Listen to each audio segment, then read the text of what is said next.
আরে এ কি, সাইকেলটা যে একা একা চলছে, কোনো মানুষও নেই। টিং টিং টিং টিং টিং টিং টিং টিং টিং। হয়তো কোনো ভূত সাইকেল চড়ে বেড়াচ্ছে। আজ তো পূর্ণিমার রাত, ভূতের বাজার বসার দিন।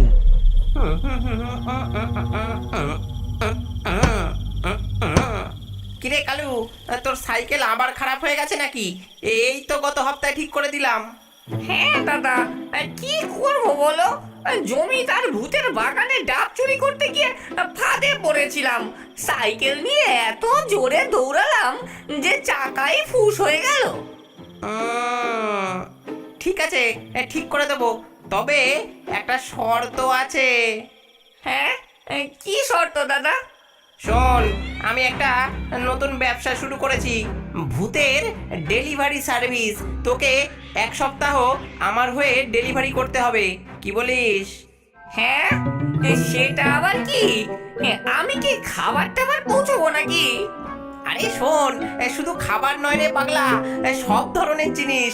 শ্মশানের ভূতেদের জন্য তাজা ফুল, জঙ্গলের ভূতেদের জন্য মশার কয়েল, আর বাড়ির ভূতেদের জন্য ঝুল মরিচের ঝাল মশলা। হাড়গোড়েরও ডেলিভারি আছে। এই এই দেখ, লেখাটা পড়, ভুতুরে ডেলিভারি সার্ভিস, দিনে ঘুমিয়ে রাতে কাজ করুন। নাটবল্টু ছিল ভূতেদের মধ্যে সবচেয়ে চালাক। অন্যান্য ভূতেরা যেখানে শুধু মানুষকে ভয় দেখাতেই ব্যস্ত, সেখানে নাটবল্টু ব্যবসা করে ধনী হওয়ার স্বপ্ন দেখত। বুঝলি কেলটু, মানুষের সাইকেল সারানোর ব্যবসা দেখলাম, ভূতেদেরও তো সাইকেল আছে, ওগুলো ভাঙলে ঠিক করবে কে বল? সত্যিই তো, আমাদের গায়েও তো কোনো ভুতুরে গ্যারেজ নেই গো দাদা। কিন্তু তুমি তো ভালো মানুষ, ভূত নাও বল্টু, আবার নতুন কোনো চালাকি করছো না তো? আরে গাধা, ভূতেদের সাইকেল তো মানুষ সারাবে না, এই সুযোগটা কাজে লাগাবো, ওদের সাইকেল সারাবো, কিন্তু আমার কথা মতো ওদের কাজ করতে হবে। ঘটা ভূত, তুই বাঁশবনের ভূতেদের জন্য এই হাড়গোড় পৌঁছে দে। মফস্বল ভূত, তুই পুকুর পাড়ে গিয়ে এই পচা মাছ দিয়ে আয়।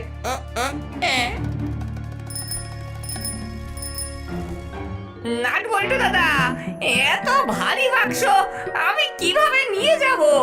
আমার সাইকেল তো আবার ভেঙে যাবে। কি? চুপ! তোর সাইকেল ঠিক করে দিয়েছি, এখন তোকে আমার কথা শুনতে হবে।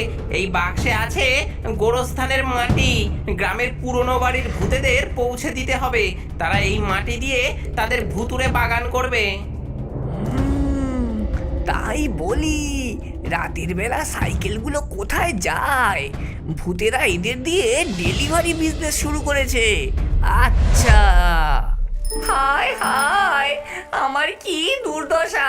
সারাদিন মানুষকে ভয় দেখানো কাজ, আর এখন রাতেই ডেলিভারি সার্ভিস।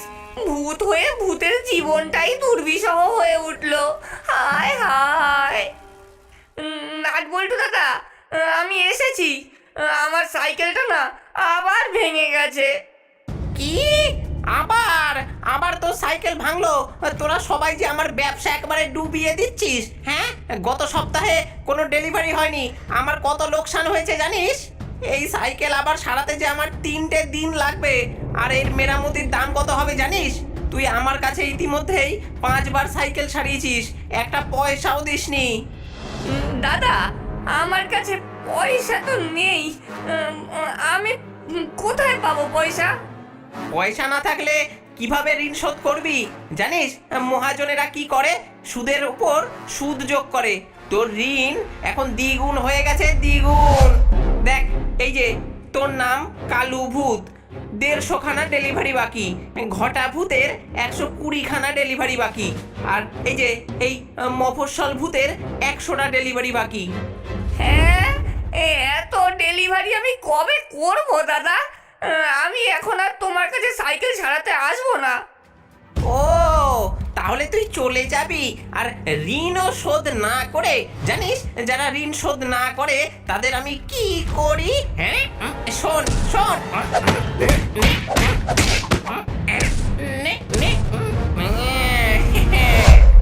শোন, আজ থেকে বেশি করে কাজ করতে হবে। প্রতিদিন 30 খানা করে ডেলিভারি করবি, যতদিন না তোর ঋণ শোধ হয়। হ্যাঁ,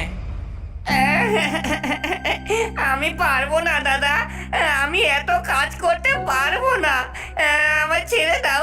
আর তাছাড়া আমার সাইকেলটাও ভেঙে গেছে দাদা।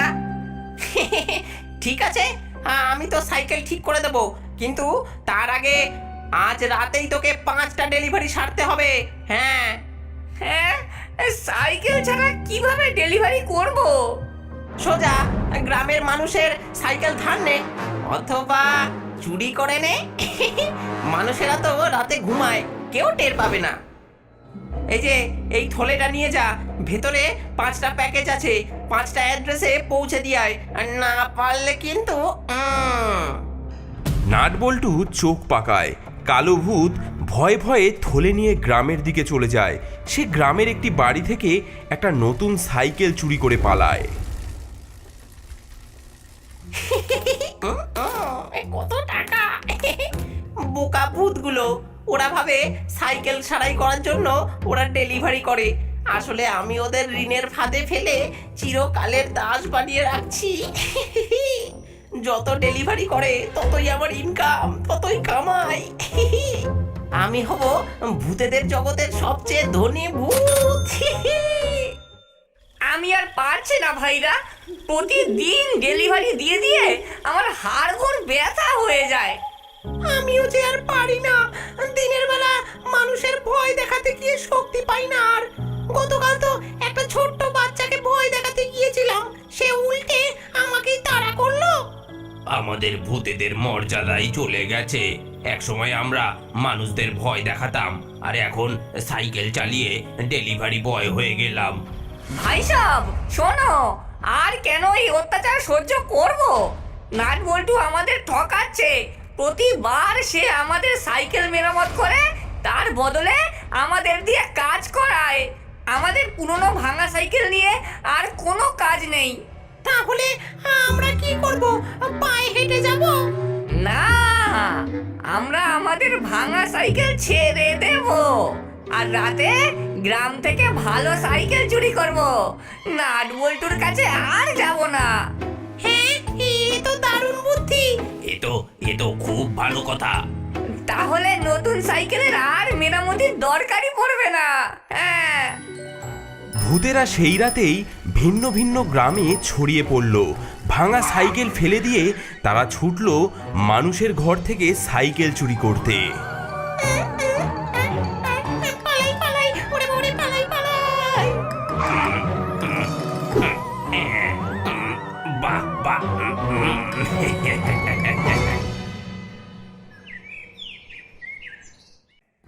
হাই হাই, কি হলো? আমার নতুন সাইকেলটা কাল রাতে বারান্দায় রেখেছিলাম, সকালে দেখি গায়েব। আমারটাও নেই।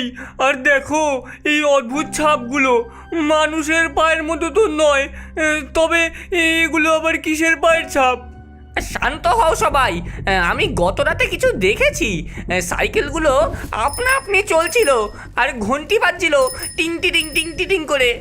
তাহলে তাহলে কি ভূত? পূর্ণিমার রাতে ভূতেরা বেরোয় বলে শুনেছি। আমার সব শেষ হয়ে গেল গো। গ্রামের সবাইকে বলেছিলাম আমার নতুন সাইকেলের দোকানে সাইকেল কিনতে এসো, কিন্তু সারা জীবনের জমানো টাকা দিয়ে দোকানটা সাজিয়েছি, আর এখন সব সাইকেল চুরি হয়ে গেছে। হায় হায়, কিভাবে আমি বউ বাচ্চাদের মুখে ভাত তুলে দেব? বাবা, আমি তো ভেবেছিলাম এবার আমারও একটা সাইকেল হবে। এখন তাহলে কি হবে? চিন্তা করিস না রতন, আমি কিছু একটা করব। কিন্তু এই চোর কারা? পুলিশও তো বলছে এমন চুরির কোনো হদিশই তারা পায়নি। এই ছাপ, এটা তো সাধারণ চোরের কাজ নয়। আর সাইকেলগুলো যে ভূতেরা নিয়েছে সেটা আমি পুরো নিশ্চিত। কিন্তু কেন? এর পিছনে কি রহস্য থাকতে পারে? এভাবে চললে গ্রামে আর কেউ সাইকেল রাখতে সাহস করবে না। আমাদের বাজারে যাওয়া, খেতে কাজ করা সব বন্ধ হয়ে যাবে। আমরা রাতে পাহারা দেব, যে এই কাজ করছে তাকে আমরা ধরবই। শোনো, পাহারা দিয়ে হবে না, আমি জানি এটা ভূতের কাজ, কিন্তু আমাদের বুদ্ধি কাটাতে হবে। এদের পিছনে কোনো বড় কারণ আছে, সেটা খুঁজে বের করতে হবে। আমি আমার সাইকেল ফিরিয়ে আনবই, আমার দোকান, আমার স্বপ্ন, এসব আমি ভূতের হাতে ছাড়বো না। ফিকির, তুই তুই আমাকে সাহায্য কর ভাই। ঠিক আছে গোপাল, ঠিক আছে, আমরা একটা ফাঁদ পাতবো। ভূতেদের সঙ্গে মোকাবিলা করতে হলে তাদের দুর্বলতা খুঁজে বের করতে হবে।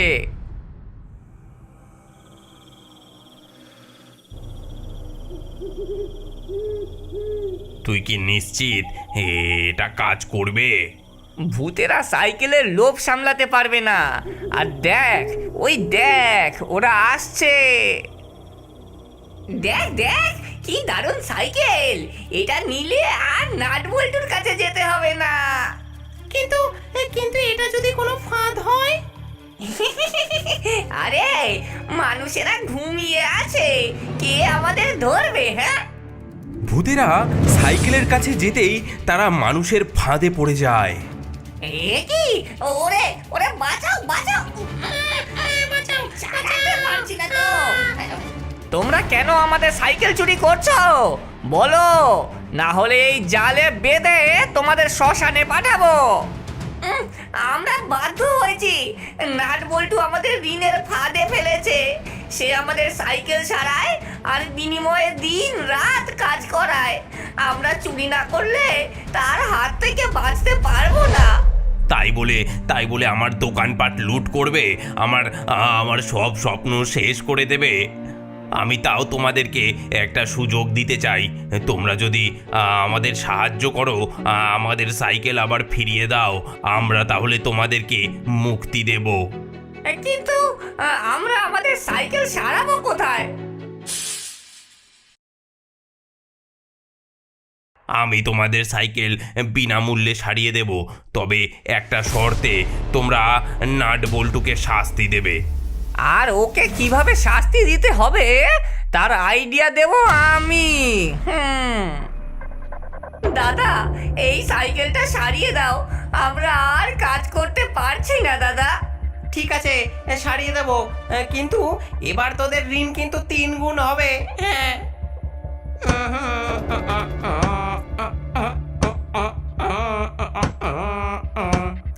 এই নে দেখ।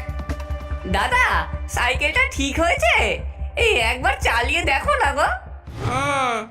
দেখাচ্ছি, আমার হাতের কাছে কোনো ভুল হয় না। হ্যাঁ। ওরে কি হচ্ছে? কি হচ্ছে? থামাও থামাও! ওরে বাবা রে, কি হচ্ছে? সাইকেল কোথায় যাচ্ছে? ওরে ওরে ওরে, ওরে বাবা রে, ওরে ওরে, আমার পা! এটা কি তাহলে একটা ফাঁদ ছিল? ওরে বাবা রে! নাটবল্টু, তুই আমাদের শোষণ করেছিস। এবার আমরা বুঝেছি মানুষের জিনিস চুরি করে কোনো লাভ নেই। আমরা সাইকেলগুলো ফিরিয়ে দেব, আর তোর এই অত্যাচার আর আমরা সহ্য করব না। হ্যাঁ। পরদিন সকালে গ্রামে শান্তি ফিরে আসে। ভূতেরা সব সাইকেল মানুষদের বাড়ির সামনে রেখে চলে যায় এবং তাদের পুরনো সাইকেল চালানো শুরু করে।